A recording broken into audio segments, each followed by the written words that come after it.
Hello mga palikoy! Ang dami pong nag-aabang ngayong December 1, 2025 dun sa issue ng e-bike towards sa traffic rules. So ika-clarify lang natin yung mga electric scooter and electric bike, dalawa ang gulong, allowed pa rin po siyang bumiyahe sa buong syudad pero still using the bike lane and follow the traffic rules and syempre consider lang as bicycle. Gamit pa rin ng mga safety gears. So, sad to say, yung pong mga e-trike na electric tricycle and yung mga e-quad po na apat ang gulong na golf cart ang style na may bubong, sila po yung pinagbabawal na sa national road and at the same time, hindi po sila pwedeng gumamit ng bike lane. Okay.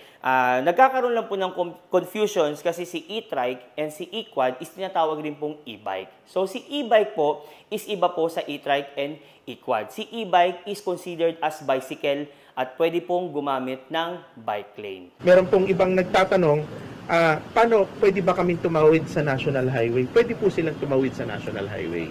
Basta kasya po sila dun sa bike lane. Pero kapag po sila po ay lumaki dun sa size nung e-bike nila, kagaya po nung 3 wheels and 4 wheels, hindi sila pwede doon. Basta yung 2 wheels na kasya.